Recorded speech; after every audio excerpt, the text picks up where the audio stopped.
We're going to go ahead and get started. So, thanks everyone for joining us today for our Q2 2GM Town Hall meeting. We've got a great group of panelists joining us today. We've got Jeff Scott Brown, David Estes, Yvonne Lopez, Graham Roche, and myself, Jen Weesey. And so, we are going to give you an update on all things to Groovy Grails and Micronauts. So, a few housekeeping things. If you would please go ahead and load up your questions in the Q&A section of the application here, and we'll get to a live session for questions and answers at the end. And please go ahead and put those in. You can go ahead and ask questions in chat if you wish, but please put them into Q&A. It's easier for us to keep track of those, and we'll answer as many of those at the end as possible. We're going to go ahead and jump right into some Micronauts. So Yvonne, I'm going to pass it off to you. First, I do want to let everyone know that we are hiring. We've got two exciting positions that we're looking for, a 2GM software engineer and a 2GM Grails UI software engineer. So I put some links in here. So I'm going to give you guys a minute if you want to grab those links, but we will put those out on Twitter as well if you want to join the team. We are looking for some exciting new engineers. So go ahead and grab those links, or like I said, we'll put them out on social media so you can get those job descriptions and join the team. So let's talk about some Micronauts. Yvonne, give us an update. Hello, good morning, good afternoon, everyone. Let's talk a little bit. I'm Ivan Lopez. If you don't know me, I'm part of the Micronaut team at OCI. So let's talk a little bit about what's been done in this quarter in Micronaut. We released 2.4, and the main things that we did, for example, we deprecate the spot back nullables annotation. There have been some kind of issues with the future of JSR 305, so it's unclear what is going to happen. So for 2.4, we have introduced new Micronaut nullability annotations at nullable and at not null. So we recommend folks to switch your existing application to use our annotations. They are mapped to the other ones, to the old ones, so you don't need to do anything.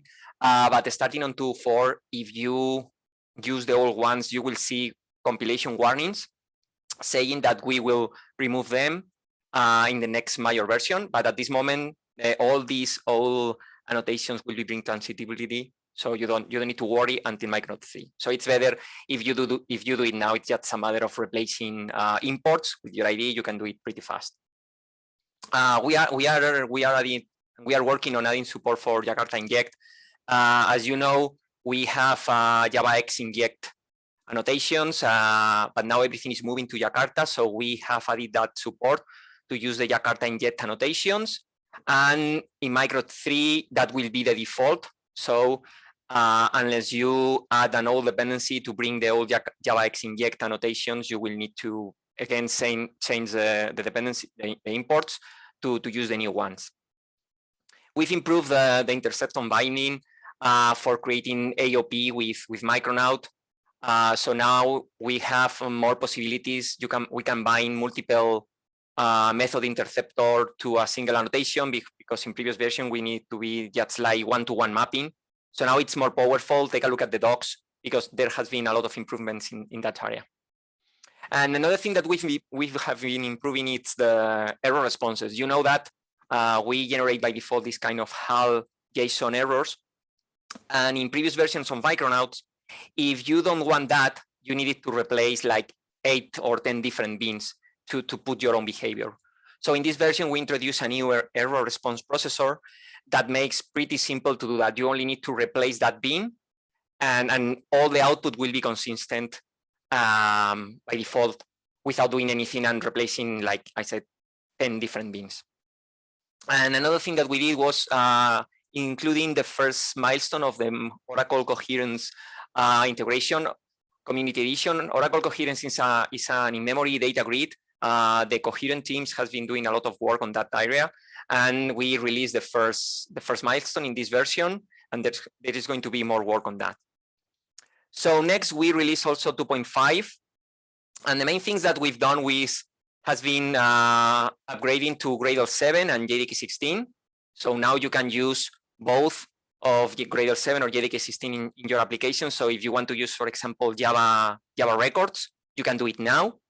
We have improved, upgrade our Micronaut core to work with the latest GraalVM stable version 21.1, which was released like in April, like a week before ours. And another thing we've done is if you are using this dual protocol, you can start an application listening in 2 ports, an HTTP and an HTTPS. So what we did was, by default, enabling it, you can, if you want, redirect all requests from the HTTP to the HTTPS without proxying anything, right? Just the Micronaut application will do that for you. And another thing, and this is related with the error responses I talked before, we made we've put there a new module, a problem JSON module. If you are aware about this problem JSON response, it's another way to document your error JSON responses. We are using this Zalando library, which is pretty popular Java library for doing that. So if you don't like our HAL responses, you can put this new module on your class path and you will have these problem JSON responses. A lot of work was done in Micronaut data, huge improvements, support for immutable entities. You can use also Java 16 records or Kotlin immutable data classes. We have more integration or a better integration between R2DBC and our JDBC modules. We have repositories that support batch inserts, deletes, updates. The entity mappers have been rewritten to support more complex queries. There is a lot of things and a lot of bug fixings done in this release. And regarding 3.0, it's coming this summer, hopefully. We don't have a date yet, but we are working hard on making it out. Hopefully, we will release the milestone 1 next week or the week after that. And Micronaut 3 will make a lot of internal changes to make it Micronaut faster, better, efficient. We are going to improve a lot the inject by generic types, a lot of improvements in factories, in AOP, qualifiers, and things like that. Next slide, please. Yeah. So regarding the community, as you know, a lot of things come from the community. We are very, very helpful and very welcome to everyone to contribute. We have more than 300 unique contributors only in Micronaut core, almost 5,000 stars in GitHub, 2,000 people talking in our Gitter community, helping each other, and a lot of Stack Overflow questions. So if you want to contribute and reach out to us, use any of those channels. Micronaut launch, if you know, we launched Micronaut launch just a year ago in May 2020. And over this year, you users have created 50,000 applications. So it's amazing. If you don't know Micronaut launch, take a look, launch.micronaut.io. It's a way to bootstrap your application to create the skeleton to start working on that. You can select, as you see on the screenshot, the language, the build tool, the testing framework, and the different Java versions, and that will generate the whole project for you. You can still use our Micronaut CLI if you want, but this is really, really helpful if you don't want to install anything on your machine. And one of the nice things about this Micronaut launch that I use a lot is that div button. So if you want to, for example, I don't know if a lot of folks know that button or use it, but for me, it's very helpful. If I want to add a new feature to an existing application, the only thing I do is go into that new features. I add the feature, click on the div, and you will see a div like a Git div between the Micronaut out-of-the-box application and the features you add, right? So you can see pretty simple way the changes to add that thing into your application. And also the Micronaut guides. We have now a new infrastructure for creating and updating our guides. We've been putting a lot of work in this. I'm really happy. I've been working I've been doing a lot of work in this with Sergio. And now what we wanted to do basically, or what we have now, is that we generate our guides for Gradle and Maven users, and for the 3 languages. So no matter if you like one language or the other, or one build tool, you have a guide just for you. We leverage the launch core libraries for creating projects, And the nice thing about this new approach is that all the guides are automatically upgraded once a new Micronaut version is out. The only thing we need to do is submitting a PR to that repo, changing the version number in one file, and that's all. Once the CI pass, we merge, and automatically we have all guides upgraded, generated out of the box with all the features and tested, which is a really, really improvement. There are two links. The last one is the guides, and the other one is a blog post I wrote explaining all these things with more details. And basically that's it. This is what's next. So we are working, as I said, in Micronaut 3 with major enhancement, a lot of improvements. We plan to improve Micronaut data to include graph data stores. We are going to switch to the Jakarta annotations, as I said, in Micronaut 3 by default. We are also switching from Jarex Java to Reactor in Micronaut 3 again. So if you want to continue using Jarex Java 2, it's perfectly fine. You will need to add a new dependency, but by default, we are going to switch. We have removed spot bugs, as I said. We are working to implement Beam Validation API 2.0, because now we support only 1.0. And a lot of improvements, as I said, in injection generics, qualifiers, Beam definitions. One really important thing is we are going to keep binary compatibility with Micronaut 2. So any existing library that it's already there compiled with Micronaut 2 will work without Micronaut 3 without needing to recompile it again, right? And a lot of performance and enhancements. And I think that's all for me. Thank you. Thanks, Ivan. So as most of you know, or if you don't know, if this is your first meeting with us or engagement with us, we did recently start the Micronaut Foundation, which is a non-for-profit organization to support the Micronaut project. And we are really, really excited about it. It's going to ensure technical innovation and evangelize and promote the framework. And we have had some generous donations already from so many community members. And I have those names here right now. And we have so much gratitude to these members already that have contributed.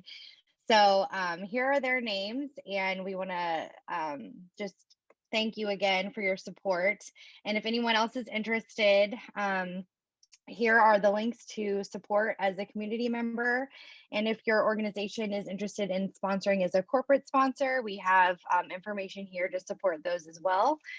And we have several events that are coming up that will be brought to you by the Micronaut Foundation. So look for those.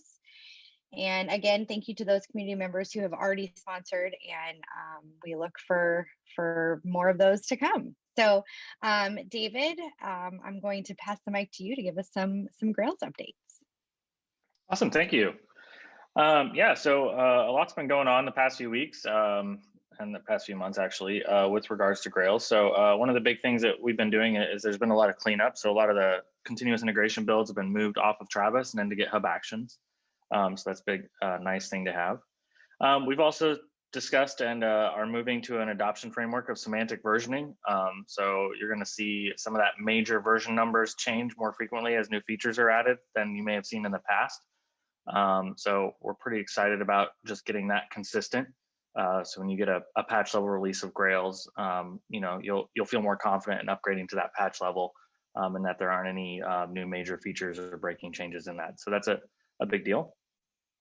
There also is going to be a new release cadence. The details of that are still coming. I think Rails 5 next release is probably going to be coming in a few weeks. There were some delays on that, mostly with regards to the JSON or Bentray announcements, and we'll discuss that here in a minute. The next thing we want to talk about is the end of life schedule. So the team has been supporting Grails for a very long time. As a matter of fact, you can still run a Grails 2 app, which is pretty old at this point. I wouldn't recommend anyone ever do that, and I would recommend they update if they haven't. But we are going to end of life support for that on June 30th. And then Grails 3 will be end of life after September 30th of this year. Trying to push everyone to Grails 4. Several reasons for that. some of the backend dependencies have significantly changed with Grails 4, just versioning, as well as security updates and stuff like that. So also the Grails 3 to Grails 4 transition is very simple and straightforward. It's not like some of the old days where there were some major releases like Grails 2 to Grails 3 was more difficult. Grails 3 to Grails 4 is nothing like that. It's a very smooth update relatively. So highly encourage you to upgrade to 4 if you have not already. That Grails version number is off, I think, Jen. I think we're at 4010. I didn't catch that when I reviewed the slides, so my bad. There have been some updates on the Grails side, so let me double check these numbers. Yeah, 4010 is out. Basically, it just has a bunch of version dependency improvements, bug fixes, things like that. Puneet's been doing a great job. The other big things in there is Grails GSP and several other things have been updated to better behave in spring-loaded environments. And we'll talk a little bit about what's going on with spring-loaded as well. We do have a working version of spring-loaded for Java 8, and we're working on a Java 11 version of that, and we'll be talking about that soon. All right, Grails 5. Most of Grails 5 is going to be focused around backend dependency updates, moving to Groovy 3, Gradle 6, Spring, and Spock as well are all going to be updated. So that'll be very nice to have. Have a lot of new features in there that you'll be able to take advantage of from those backend dependency updates. Groovy 3 also has a lot of nice quality of life improvements as well that we'll be able to take advantage of, as well as some performance improvements within that and upgraded Java version supports, things like that. So that's the big news for Grails 5. Yeah, so a lot of things did delay us on this last quarter. The JFrog's abrupt announcement of service end for JCenter and Ventre did throw a lot of people off. Puneet and the team have been working really hard. It's amazing how much they did, moving all those Ventre plugins from the community over into repo.grails.org for redundancy, so you can still pull all those things and mirror all those, as well as providing new documentation and blogs on how to publish new plugin updates to Maven Central. So if you haven't seen that, please check out the Grails blog. There's a really nice post on how to publish and code sign and all those types of things into Maven Central for your plugins that you may want to update. If there are any plugins or repos you can't resolve still from an older project or something like that, please let us know in the Slack or in the community channels, because the team did make sure to back up all of those. So if there's something missing, we can try and make sure that's corrected. So we're keeping an eye out for that. So let us know. Some other big things we're working on is the Grails GSP project is getting some updates. It's going to become more modular and independent. There's a lot of cleanup going on in there as well. So some support for some newer HTML tags, things like that. I've been in there doing some performance improvements. You've seen the parallel builds. 4010 also fixed some of the issues with the forked compiler that were ignoring some of your config properties for Grails GSP. So that's working again. So the other plan is to make that more decoupled so you can leverage that outside of Grails as well in the future. So keep an eye out for that. Server-side rendering, I know a lot of you guys do single-page apps, but server-side rendering still has its uses, and in some cases is very valid uses. So we do want to make sure that the GSP project is brought up to date. So we're working on that. Yep, and then we are working on more documentation and blogs on just how to use different things with Micronaut and Grails. There's some really cool stuff in Micronaut that is not immediately obvious that you can leverage in a Grails application. So we're going to provide better documentation and blogs on that. So keep an eye out for that as well. A ton of different annotations, some of the services like the RabbitMQ services, things like that are very powerful and actually in many cases better than the Spring options you might have. So can't wait to get more documentation for that. Yeah, that's the update. And as I mentioned, Spring Loaded is another one we are working on. So keep an eye out for that. We're trying to bring that live reload aspect back into the project and back into the fold. So we think that's one of the things that makes Grails magical for development. So I do want to try and bring that in. So Thanks, David. Mm-hmm. So a little bit also, as I mentioned previously about the Micronaut Foundation, we do also have the foundation to support the Grails project. So similar to the Micronaut Foundation, this is a non-for-profit organization to support the technology around the Grails framework. So we also have sponsorship opportunities available for corporate and community. And we also have some wonderful community sponsors that have already sponsored. And we'd like to extend our congratulations and big thanks to those folks who have already sponsored the Grails Foundation. So here are their names, and thank you so much again for sponsoring the foundation and your continued support. So thank you very, very much. Here is a list of some community resources that we have put together for those folks. And we've heard back from the community that people use these links often. And so we put together kind of a list of those that people go to often. So here are those community resources. We'd like to make those available to you. And some for Groovy and Grails as well. And then just a quick, some events that I mentioned that are coming up. One next week is a training event. So Micronaut with Amazon Web Services, that's next week. And then data science with Apache Groovy, that is coming up in June with Paul King. So we've got those two events that are brought to you guys by the Micronaut and Grails Foundations. And then, as I mentioned, be looking for some more events coming up this summer. Thank you, everyone. And let's get into some community Q&A.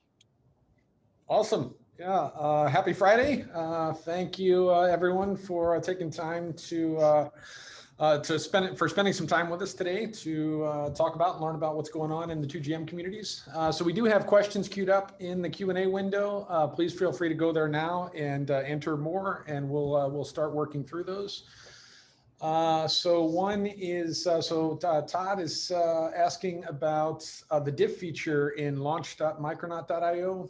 Ivan, I think you've got some information to share around that, do you not? Yeah, sure. So yeah, Todd is asking if what it would be really nice to have a CLI command like mn add feature, so you don't need to use the diff and do something manually. This is an old issue and an old discussion. We have that request from probably since we launched the new starter. But the problem with this approach is that we basically need to modify your Gradle build, which is executable code, right? So with Maven and the POM XML, it can be a little bit simple, but modifying executable code like Gradle can be tricky and can lead to unexpected things. So we don't see that we are going to add that feature anytime soon, because, as I said, it's like complicated and things can go wrong easily, especially with multi-project builds and things like that.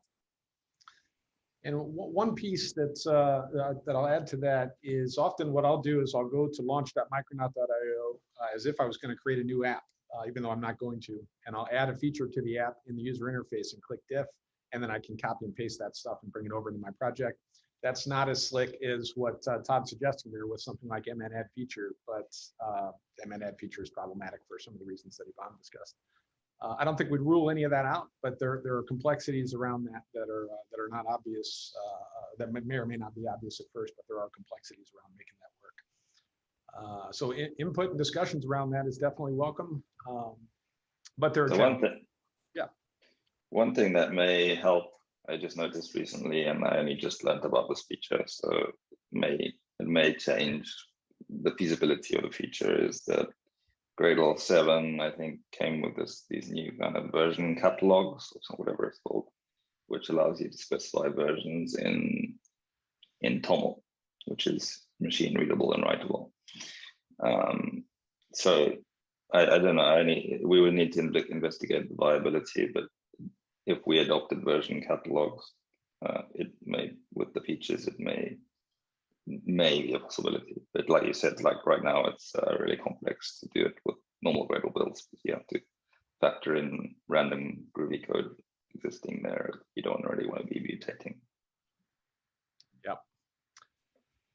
That's all good information. A question that David's already answered in the chat, but maybe of interest, or in the QA session, but maybe of interest to the group is there was a question about can we make GSPs work with Micronaut, and the modularization of GSPs is certainly going to contribute to that. And as you see in the chat, David's answer to that was yes, that is part of the goal. So. The modularization of GSP will enable it not only to very likely be used easily in Micronaut, but more generally, it'll probably end up being usable in any JVM app. But details to come on that. But it's great that GSPs are still as powerful, and there's as much interest in them today as there was. I don't know, Graham, when did we create GSPs? 13 years ago or 14 years ago, something like that. Something close to that. It's great that that technology is still out there. And as David said, don't discount server-side HTML generation because of SPAs. SPAs are awesome, and that's a really great way to architect a lot of applications. And there are good reasons to do server-side HTML generation for some apps, and GSPs are a tremendous technology for that. So there's a question about, is there a set cadence for when Grails and Micronaut guides are released? And there's not a particular a rigid schedule, but one of the things that we're working on is increasing the consistency and volume of both Micronaut and Grails guides. One part of that is the new guide system that Yvonne mentioned earlier. We've got, it's all open source. You can go look at it all on GitHub, but we've got a really, really slick system for authoring and publishing these guides. And while there's not a set cadence like a guide every other week or anything like that, there will be more consistency moving forward with the publication of those guides, and more, the volume will be higher. Excuse me. If, I don't know what happened there. If the community has ideas for topics that you would like to see guides written on, please share those with us. Those can be sent. There's an email link on the guide website to contact us. You could file an issue in the guides GitHub repo. But whatever you want to see more detail about in Micronaut or Grails guides, please share that with us, and that input is definitely welcome. So Rahul says or asks, when is Grails 5 going to be released? And I think the answer to that is in a few weeks, likely in June. David, would you refine that any more than that's probably about as specific? Yeah, I think the plan is to do one more RC release and then kick off a Grails 5 release in June. So you should see that here shortly. Yeah, it just got delayed because of all the JSON or bin tray stuff. So yeah. The JSON or bin tray stuff, by the way, I would like to just take just another minute or two to revisit that. But JSON or bin tray going away is no small disruption, not just to us, to the whole industry, right? That was a really, really big deal, and that announcement was made on pretty short notice. And they were really great. We worked with them, and they were helpful in helping us mitigate, what we needed to mitigate. But Puneet Bell and the team did a tremendous job of making that almost transparent to the community. It can't be transparent moving forward because you have to use a new process for publishing to Maven Central. So that part isn't transparent. You're going to have to move to that. But what it has been mostly transparent is the fact that there's a whole bunch of stuff that most Grails application and Micronaut application developers, in some cases, there are scenarios where things worked because of the hard work that Puneet and the team did. That it's not obvious that something great happened because the system just kept working the way that it always had. The only reason that your systems kept working the way they always had in terms of dependency resolution is because of that great work that David and Puneet and the whole team did around all the bin tray adjustment. Really can't say enough about the great work that the community and the team did to deal with that significant disruption. And that really was no small disruption, but great work to the whole team for all of that. Really quick on that, Jeff, just if you are a plugin developer and you are wanting to update your plugins and publish them to Maven Central and use that blog post, feel free to reach out in the community if you guys have any issues with that or provide feedback on that, because we are trying to make that as seamless as possible. Absolutely. Good info. So there's a question about, are there any plans to support Eclipse micro profile? Is that something you might comment on, Graham? Sure. Yeah. So currently, I just became a Jakarta EE committer recently, and I'm a committer on the CDI project. And there's an initiative underway, and a lot of the work in Micronaut 3 is that I'm working on right now is around that, which is to make Micronaut essentially spec compliant with CDI, with a new version of CDI coming out, with CDI Lite. So it's not possible for Micronaut to support the full CDI specification because this full CDI specification has a lot of concepts in it that require dynamic runtime reflection, proxies, etc. That are concepts that are not supported by a build time approach. So the Quarkus and Micronaut teams, the Quarkus team at Red Hat and Micronaut through the foundation are working together to basically come up with a light version of CDI that reduces the scope of the specification so that it can work in build time scenarios. So hopefully by the end of the year, Micronaut will support CDI Lite and be more standards compliant at the fundamental dependency injection level. And then, that's really a precursor for supporting any kind of microprofile effort. It might actually be that, there is another project at Oracle, which is called Helidon. And they're actually keen to, they are microprofile compliant, but they're actually keen to adopt Micronaut for dependency injection instead of what they're currently using, which is Weld. So when CDI Lite has materialized, essentially, Helidon could in fact be the microprofile version of Micronaut, because essentially you'll be able to use any Micronaut feature within a Helidon application. But I don't know if it makes a huge deal of sense to support full microprofile in Micronaut itself. That's certainly but I think that may, it will likely emerge that ends up happening naturally anyway, as more parts of Helidon start being Micronaut compatible essentially over time. Hope that answers the question. Yeah, well, there's a lot going on around that. That's great information. Are there any more features or goodies planned for Micronaut Data JDBC? And the follow on to that is, and any changes for Jakarta annotations planned in it? I guess I'll answer that one as well. Yes, there are lots of, we're just getting started with Micronaut Data, and we have a lot of things planned. We know that a lot of folks are really looking for better support for multi-tenancy in Micronaut Data. So certainly that's something we're going to be working on soon, is making it fully multi-tenant. I think the latest release of Micronaut Data that went into 2.5 is really, probably the release notes don't give it justice, but really is a big jump in terms of what Micronaut Data was capable of. It's really, it supports a lot more complex object mappings and has really great support for immutable types, and in particular in Java 16 records. So that, it's really nice using Java 16 records to read and write objects to the database with Micronaut Data. And I think that feature will evolve further over time as we continue to improve that. Yes, in addition to that, we are of course looking to support Jakarta annotations as well. Regarding the Jakarta annotations, if you're using Micronaut Data JPA, then it's really a matter of us supporting a newer version of Hibernate to support those annotations.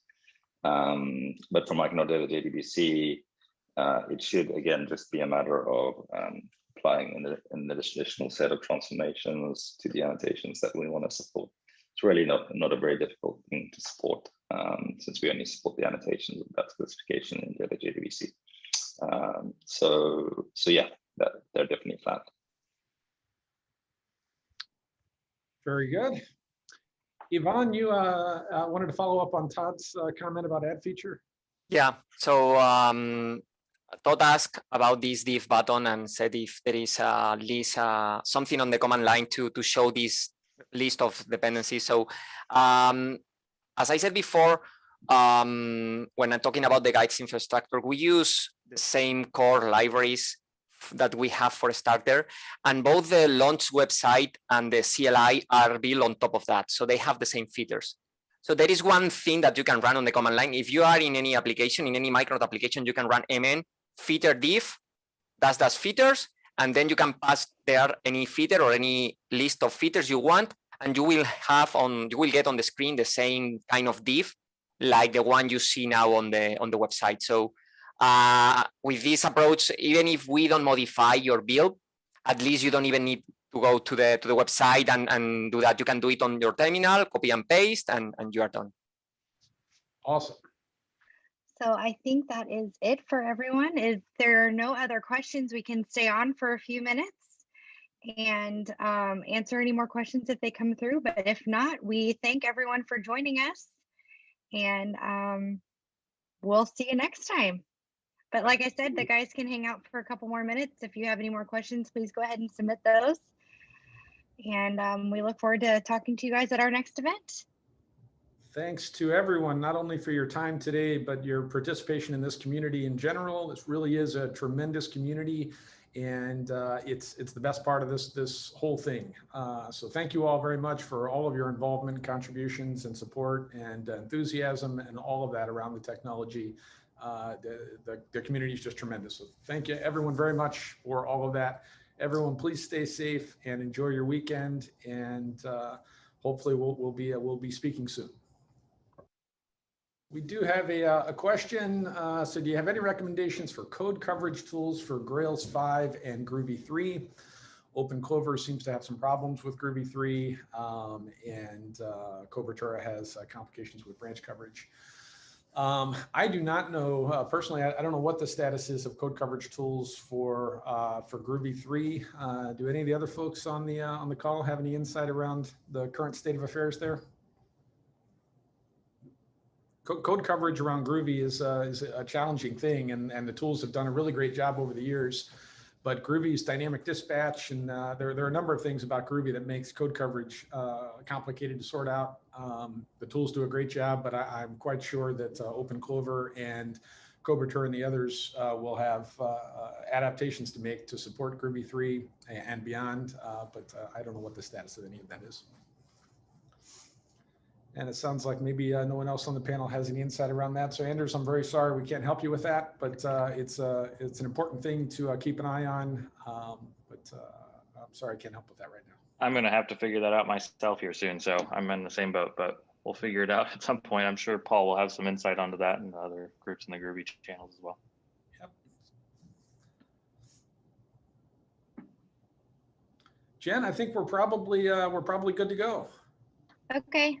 Let's call All it right. on this Friday. All right. Thanks, everyone. Happy Friday. Have a good weekend. Thanks, guys. Bye. Bye-bye.